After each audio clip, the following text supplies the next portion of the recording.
have a bachelor's of science in mechanical engineering, and I used to be a project engineer for a mechanical contracting company. Intel was our client, and so I worked at the Intel campus in Chandler, and I was taking care of my mother. And when my mother passed away, with my purpose. And when I lost my purpose, so did I lose, like, I didn't touch drugs for 42 years. And the minute she died, 2 months later, I started the blues, and pretty much everything came crashing down. So, it's difficult because, like, she was my best friend. She was my motivation. I lost my mom too to kidney dialysis failure. I went to prison. The day I got sentenced to 10 years in federal penitentiary, she was doing her dialysis treatment that day. She promised me that she would stay alive until I made it home. I got home 10 years later. She made it. 10 years is the max you can live. She made it. We had about an 18-month run together. She passed. I had to pull the plug on her. Let's see. I was evicted June of last year. June of last year. So a little under a year. I started drugs May of last year. Let me ask you something, Robert. Do you got kids? No, I do not. Oh, you a stud, man. How old are you? I'm 42. So, like I was saying, that I'm 42 too, bro. Yeah. So we the same age. Yeah. Like I was saying about you is that you look like you take care of yourself. You still like your teeth, everything. Like I try, but I think it's just because it's like my use is so recent, and like I because you only been indulging for like the last 2 years. Yeah, and I don't do a whole lot of pills. I might do like 5 to 7 a day. Oh, okay. What is your main thing you like? Fentanyl. Fentanyl. Yeah. But so you smoke the pills, you don't? Yes. You don't ingest them. No. Yeah, I heard they're dangerous, sir, if you swallow them. I wouldn't know about it. I just know, like, that's the way I learned. That's the way I first started, and that's the way I kind of continued. I don't want to venture off into anything. Yeah. So, Robert, you one of the few people I talk to, man. You got a lot of upside. You know what that means?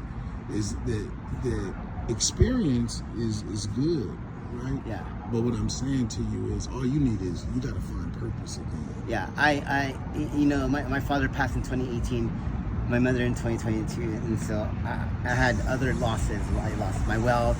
I lost my best friend. He abandoned me, and so I just had so many losses back to back. It's like I haven't finished grieving for 1 year. Yeah. So all the losses compounding. Yeah. It just set me into just a bout of depression, and it's very difficult to kind of like overcome it. And it's like, okay, my mom, who's my best friend, is gone, and my best friend, who's supposed to be my best friend, well, he's gone too, and so what? And so I'm all, and when I moved to Arizona, like barely 3 years ago. Where were you originally from? Los Angeles. Oh, okay. And so, like, those were my two main people, my mom and my best friend, and they're gone, so I have no support system in Arizona. Most of my family's in Los Angeles, and it's like I have like no right at the moment. I have like no purpose. I have nothing that really inspires me to kind of go back. The only thing I could imagine the only reason I'm kind of like thinking about that I do want to get off of drugs is because I'm not honoring my mother's life. My mother, she wouldn't want that for you. Well, that I'm not to cut you off, but I'm a really spiritual person too, man. And in my spirit, I feel like I want to make my mom proud. Exactly.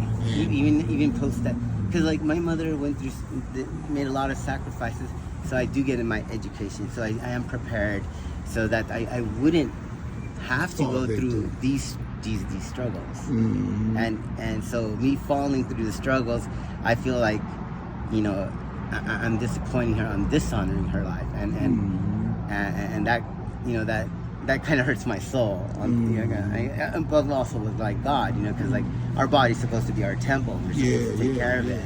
And so not only am I dishonoring my mom, I'm making her sacrifices they were done in vain. Because if she sacrificed, working hard so I can get an education, do well in life, then everything she did was in vain if you're not doing it, using it. And what I want to tell you too is the biggest disappointment we can do for our mom is sit back and be so, because if you think about a mother's love for her son, right, is she loves you so much, like, and the one thing she always tried to protect you from is feelings, your body hurt, right? Any form of hurt your mother didn't want. She knows you're hurting right now. And the best thing that we could do for our mothers is be strong men and move forward and represent their name. Right? I want to change